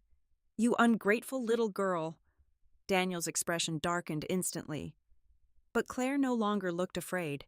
You know what she whispered. My mother taught second grade for 30 years. My father worked 6 days a week in a repair garage so I could build a better life. Victoria scoffed softly. Yes, and they should be proud of how far you've come. Claire shook her head slowly. No, they should be ashamed of what I became trying to impress you. Tears filled my eyes immediately. Because there she was, our daughter, finally, not perfect, not polished, not socially elevated, just honest. Victoria's voice turned icy cold. If you walk away from this wedding, don't expect this family to recover financially. The room froze. Claire blinked slowly. What did you just say? Victoria immediately realized her mistake. But it was too late. Claire's voice became dangerously quiet. So that's what this really is. Claire, you needed this marriage. No, that's not. You needed my parents' money. You needed investors at the wedding. You needed Ethan connected to someone stable. Victoria started talking rapidly now, but Claire no longer sounded emotionally trapped. She sounded awake. Finally awake. You never cared about me, she whispered. That's ridiculous. You cared about what I could provide. Then Claire hung up. Just like that. The silence afterward felt enormous. I stared at my daughter. She stared back at me with tears sliding silently down her face. I almost destroyed my relationship with you for those people. I stood up immediately and held her tightly. No, I whispered. You stopped before it was too late. But Daniel remained quiet near the window. Claire looked at him nervously. Dad? He turned slowly toward her. His eyes looked tired. Older somehow. You know what hurt most? He asked softly. Claire shook her head. It wasn't the wedding. Tears rolled down her cheeks again. It was hearing my daughter speak about us like we were something to hide. Claire covered her mouth, sobbing. I know. No, Daniel said gently. I don't think you fully did until today. The honesty in his voice hurt all of us, because he wasn't trying to punish her anymore. He was simply telling the truth. Claire walked toward him slowly. I'm sorry, she whispered. Daniel looked at her for a long moment. Then finally, very slowly, he opened his arms, and our daughter collapsed into them crying like her heart was breaking. Maybe it was. But sometimes hearts have to break before people finally see clearly. The wedding was supposed to happen 2 days later. And somehow, despite everything that had already collapsed, Chicago society still expected it to go forward. That part stunned me. The ballroom was gone. The flowers were canceled. The band disappeared. Half the hotel reservations had dissolved. The engagement was hanging by a thread. And yet people still cared about appearances more than reality. Victoria especially. By the next morning, Claire's phone had become a non-stop storm of messages. Wedding guests, bridesmaids, event coordinators, extended relatives, and worst of all, Victoria Whitmore. Claire eventually stopped answering altogether. She sat near the hotel window, wrapped in one of Daniel's old sweatshirts, staring out at the city skyline like she no longer recognized the life she'd built there. I watched her quietly while making coffee. For the first time in years, she looked peaceful, without the designer clothes and polished performance. Sad, but real. Daniel noticed it too. She looks like herself again, he murmured softly when Claire stepped away briefly. I nodded. Then my husband said something that stayed with me long after everything ended. Sometimes people lose themselves so gradually they don't realize they're disappearing. I thought about that for a long time, because Claire hadn't transformed overnight. It happened piece by piece, one compromise at a time, one apology for us at a time, one swallowed discomfort after another, until eventually she couldn't distinguish between fitting in and betraying herself anymore. Around noon, Claire finally spoke. I don't think I can go through with the wedding. Neither Daniel nor I reacted immediately. Not because we disagreed, because we understood how enormous those words were. Claire wasn't simply canceling a ceremony. She was walking away from the entire fantasy she'd built around becoming part of the Whitmore world. And fantasies are hard to bury, even dangerous ones. You don't need to decide today, I said gently. Yes, I do. Her voice cracked slightly. If I wait any longer, I'll talk myself into staying. That honesty mattered. Daniel sat down across from her quietly. Why would you stay? Claire looked down at her hands. Because part of me still feels like leaving means I failed. Daniel nodded slowly. I understand that. Claire looked surprised. You do? Yes. He leaned back in his chair thoughtfully. When I was young, I spent years trying to impress people who looked down on me because I worked with my hands. Claire blinked.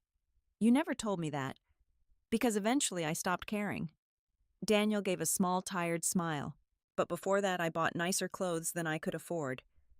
I changed how I talked around certain people. I laughed at jokes I hated. I stared at him in surprise because even I had never heard this story fully.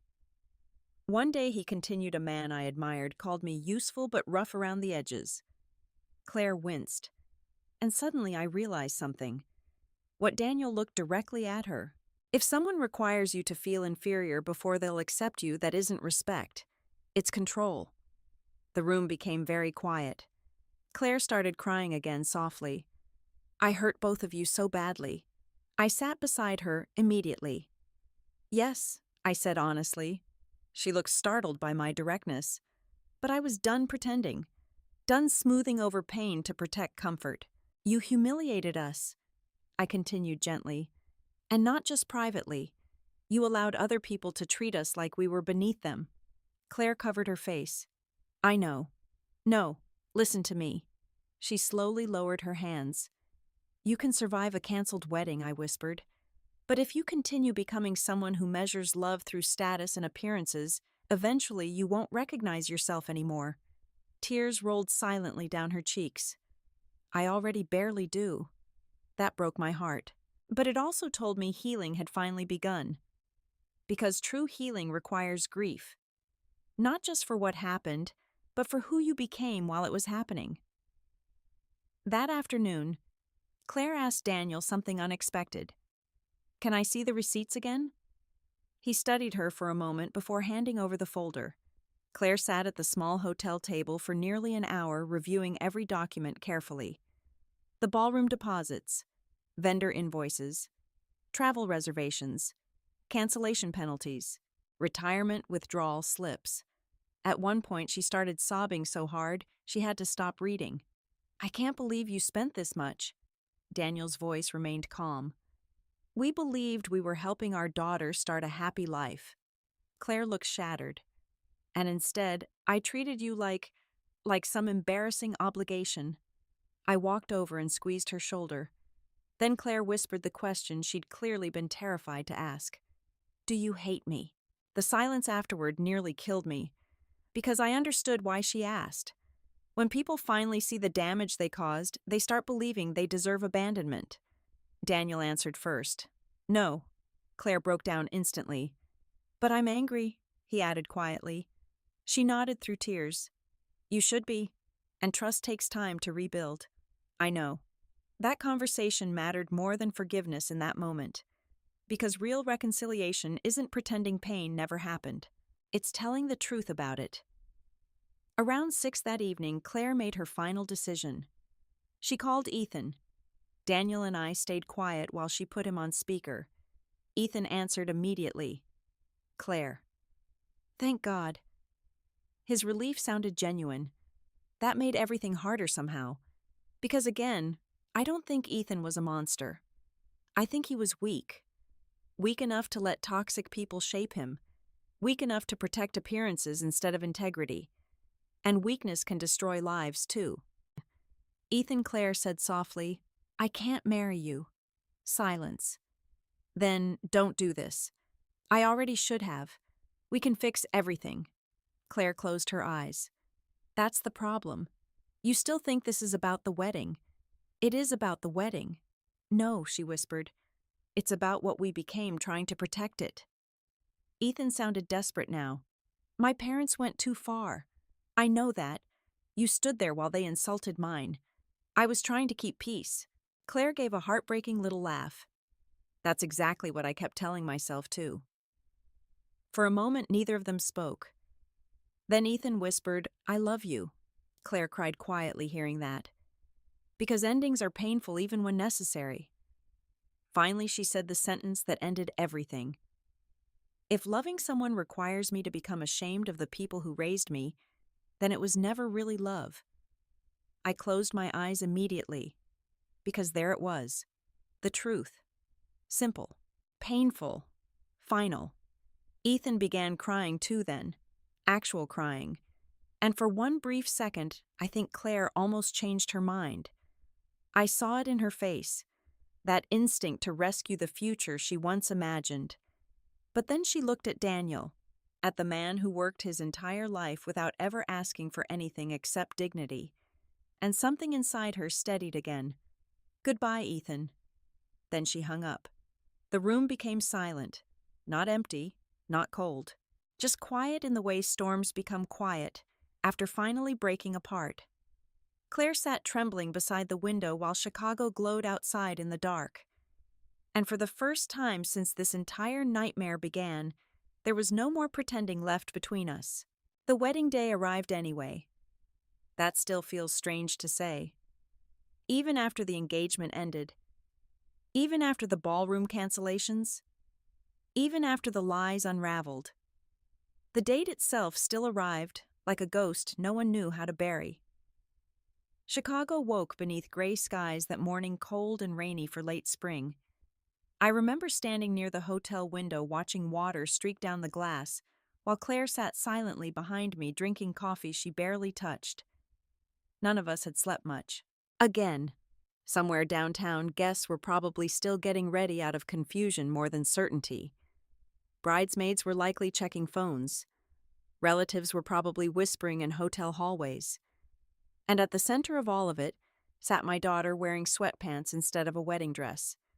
Life changes quickly sometimes. Around 9 in the morning, Claire's phone exploded with messages again. This time she didn't hide the screen.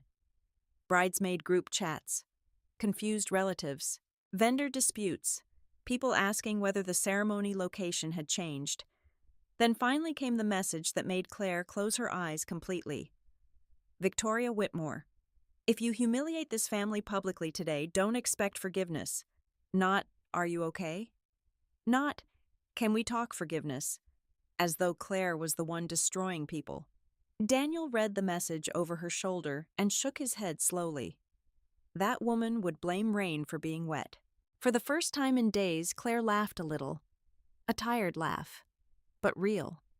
And somehow hearing it made me emotional immediately, because I realized how long it had been since my daughter laughed naturally, without performance, without calculation, without fear. Around 11, Claire made a decision. I need to go there. My stomach tightened instantly. Where the hotel? Daniel frowned immediately. Why Claire stared down at her coffee? Because I need to end this properly. Part of me wanted to say no immediately. Protect her. Keep her away from more humiliation. But another part understood she needed closure. Not for the wedding, for herself. So by noon, the three of us stood outside the Astoria Hotel once again. The same place where all this had begun unraveling. Rain fell softly over downtown Chicago while black luxury cars lined the entrance. But something felt very different this time. Chaotic, uneasy. Guests clustered near the lobby, whispering anxiously. Several floral arrangements were clearly missing. The valet staff looked stressed. And inside the ballroom entrance, I could already hear raised voices. Claire froze beside me. You don't have to do this, I whispered gently. But she straightened her shoulders slowly. Yes, she said quietly. I do. The moment we entered the lobby, people turned to stare. I felt it instantly. Recognition, curiosity, rumors spreading in real time. One woman whispered something sharply into another guest's ear after seeing Claire. A bridesmaid rushed toward us, looking panicked. Oh my God, Claire, where have you been? Claire swallowed hard. I needed time. The planner quit. Half the vendors disappeared. Victoria's losing her mind upstairs. That sounded about right. The bridesmaid lowered her voice nervously. People are saying the wedding's canceled. Claire looked strangely calm now. People are correct. The bridesmaid blinked. What before Claire could answer, another voice sliced across the lobby. There you are, Victoria Whitmore. Every head in the room turned instantly. She descended the grand staircase wearing an expensive silver dress and enough diamonds to blind someone under direct lighting. But unlike usual, she no longer looked polished. She looked furious. Her carefully controlled image was cracking publicly for the first time. The second she reached the bottom step, her eyes locked onto Daniel and me.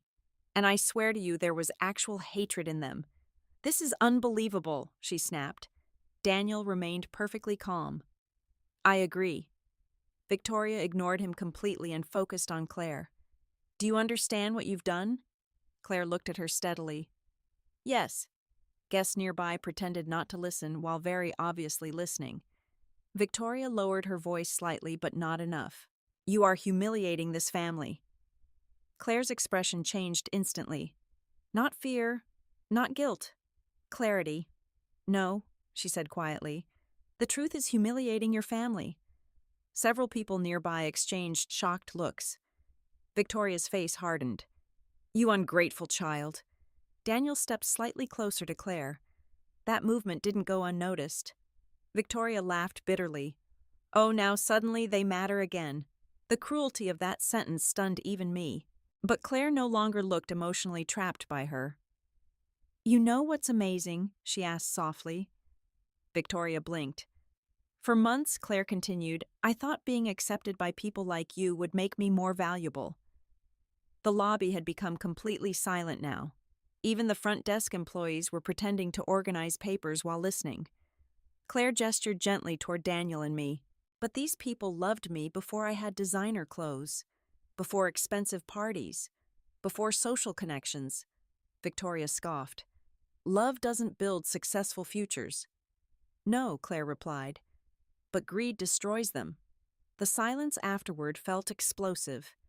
Then Victoria finally lost control completely. You stupid girl, she hissed. Do you think walking away now fixes anything Ethan's family needed this wedding? There it was. Publicly. Finally. Several guests visibly reacted hearing it. Claire's eyes filled with tears immediately. Thank you, she whispered. Victoria frowned in confusion. For finally telling the truth in front of everyone. At that exact moment, Ethan appeared near the ballroom entrance. He looked exhausted. Broken honestly. His tie hung loose. His eyes were red from lack of sleep. The second he saw Claire, everything else around him disappeared. Claire.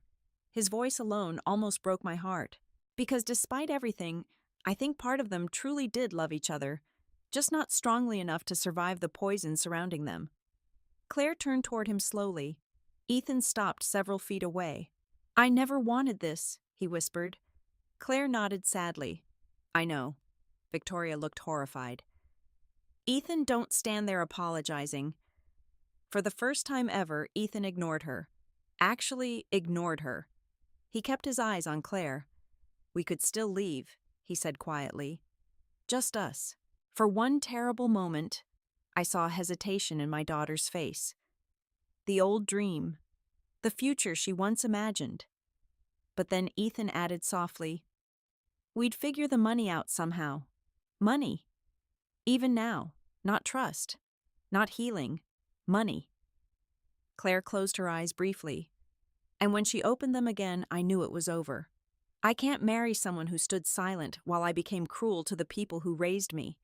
Ethan looked shattered. Victoria scoffed loudly. This is ridiculous. Claire turned toward her one final time. No, she said calmly. What's ridiculous is believing a wedding matters more than human dignity. Then she did something I never expected. She walked directly toward Daniel. Guests watched silently as my daughter took her father's hand in the middle of that ruined luxury hotel lobby. And softly, through tears, she said, I'm sorry I made you feel small. Daniel's eyes immediately filled. Because that was the wound all along. Not missing the wedding, feeling erased from his daughter's heart. He squeezed her hand gently. You found your way back, he whispered. Claire cried harder hearing that. Around us, the fake perfection of the Whitmore wedding continued collapsing in real time. Guests left. Vendors argued. Whispers spread everywhere. But somehow none of it mattered anymore. Because standing there in that chaotic hotel lobby, my daughter finally understood something more valuable than status. The people who truly love you should never require you to become someone smaller to earn their acceptance. And that realization saved her far more than any wedding ever could have. 6 months after the wedding collapsed, Claire moved back to Dayton. Not permanently. At least that's what she told herself at first. I just need time, she said, while unloading boxes from her car into our guest room. But healing has a strange way of slowing people down long enough to notice what actually matters. And little by little, our daughter began finding herself again. The first few weeks were awkward. Not hostile, not dramatic, just fragile. There's a difference between forgiveness and trust, and people confuse those things all the time.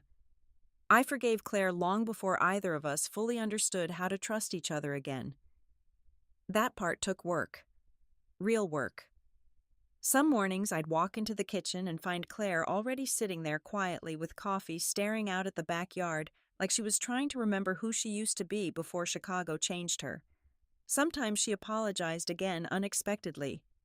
Over dinner, while folding laundry, while watching television.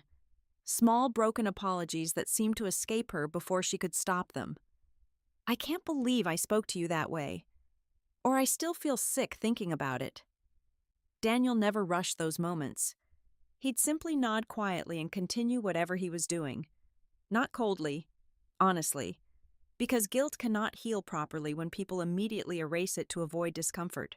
One afternoon, about a month after she moved home, Claire found Daniel in the garage, changing oil in an old Ford pickup.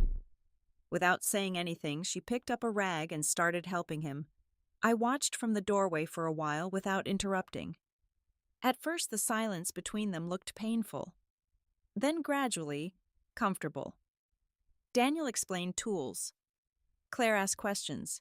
Eventually, they started laughing about how terrible she was at identifying engine parts. And suddenly I saw something beautiful happening. Not reconciliation through speeches. Reconciliation through ordinary life. That's how families truly heal most of the time. Not through dramatic moments. Through small, consistent acts of showing up again and again. Claire also started therapy. That part mattered enormously. Because she finally began understanding why Victoria's approval affected her so deeply in the first place. One evening after therapy, she sat beside me on the porch swing and said something I'll never forget. I spent years believing successful people looked a certain way. I waited quietly. And once I entered that world, she continued, I became terrified they'd realize I didn't belong there. I looked at her gently. Honey, everybody feels insecure sometimes. No, she whispered. You don't understand. I thought if I became polished enough, impressive enough, sophisticated enough, people like Victoria would finally think I mattered. Tears filled my eyes immediately. Because underneath all the arrogance and terrible choices had always been insecurity. Not evil. Fear. Fear of being ordinary. Fear of not measuring up. Fear of losing the version of herself she thought success required. I squeezed her hand softly. You never needed wealthy people to decide your worth. Claire cried quietly then. I know that now. And I believed her. As the months passed, other truths came out too. The Whitmore family's financial problems became public eventually. Charles lost several business partnerships. The penthouse was quietly sold. Rumors spread through Chicago social circles faster than wildfire. Apparently, once the illusion cracked, everyone suddenly noticed signs that had been there all along. Funny how that works. As for Ethan, Claire spoke to him only once more after the wedding day. He called around Christmas, not to ask her back, not to restart the relationship, just to apologize honestly. She told me later it was the first truly honest conversation they'd ever had.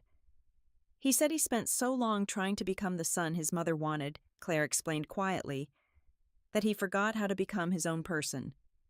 That made me sad for him. But some people only begin growing after losing something important. And growth doesn't always happen in time to save relationships. By spring, Claire started working remotely from Dayton part-time. She cooked dinner with me most nights. She went walking with Daniel on weekends. Sometimes we played cards in the evenings like we used to years ago. The tension slowly faded. Not magically, gradually, like bruises healing beneath skin. Then one Saturday morning I walked into the kitchen and found Claire sitting at the table holding an envelope. What's that? I asked. She looked nervous immediately. I've been saving. Inside the envelope was a cashier's check. My breath caught. Claire, it's not everything yet, she said quickly. But it's the first repayment. I stared at the amount in shock. Honey, you don't have to do this. Yes, she said firmly. I do. Daniel walked into the kitchen just then and froze, seeing the check. Claire stood slowly and handed it to him with trembling hands. "I can't undo what happened," she whispered. "But I need to stop pretending love means taking from people who sacrifice for you." Daniel looked at the check for a long moment, then finally looked at her. "You really have changed." Claire nodded tearfully. "I had to." For several seconds, nobody spoke. Then Daniel folded the check carefully and placed it back on the table. "We'll accept it," he said softly. "Not because we need repayment." Claire looked confused. "Then why? Because accountability matters." Tears rolled down her face immediately. And honestly, that may have been the exact moment our family fully began healing. Not because the money mattered, because responsibility did. That summer, Claire planted flowers in the backyard with me, simple little white daisies along the fence line. At one point, she looked up from the soil and smiled softly. "You know something weird? What I used to think my life in Chicago looked impressive." I laughed lightly. "And now?" She glanced toward Daniel washing his truck in the driveway while old country music played from the garage radio. Now she looked peaceful. Truly peaceful. Now I think peace is impressive. I nearly cried hearing that. Because finally, after all the pretending, after all the status games and humiliations and heartbreak, our daughter understood something that took some people entire lifetimes to learn. There is no luxury on earth more valuable than being loved by people who never asked you to become someone else to deserve it. And sometimes, losing the wedding of your dreams is the very thing that saves your life from becoming a nightmare. Some of the deepest wounds in life are not caused by strangers. They come from the people we love most, the people we sacrificed for protected and believed would never make us feel small. But this story is also a reminder that love without respect eventually becomes painful for everyone involved. Claire lost herself because she confused acceptance with worth. She believed that if powerful people approved of her, she would finally become valuable, and sadly, many people spend years doing the same thing. They change the way they speak, dress, think, and even treat their own families just to fit into rooms where they were never truly respected to begin with. But real love never asks you to be ashamed of where you came from. Real love does not humiliate your parents to impress strangers. Real love does not measure human value by money, status, or appearances. And perhaps the most important lesson of all is this: protecting your dignity is not cruelty. Daniel and Natalie did not cancel the wedding out of revenge. They finally chose to stop financing their own humiliation. Sometimes saying enough is the healthiest act of love a person can make, not only for themselves, but for the people they hope will one day wake up and see the truth. What saved this family was not perfection. It was honesty. Claire finally admitted who she had become, and her parents allowed accountability to exist beside forgiveness. That is what healing really looks like. Not pretending the pain never happened, but choosing to rebuild with truth instead of pride. If this story touched your heart, I would truly love to hear your thoughts in the comments. Have you ever felt judged because of your background, your job, or where you came from? And if you were in Natalie and Daniel's position, would you have canceled the wedding too? Don't forget to like and subscribe if you enjoy emotional family drama stories like this. Your support means so much, and I read as many comments as I can every single day. Wherever you're watching from tonight, please remember this: the people who truly love you will never require you to become someone smaller just to earn a seat at their table.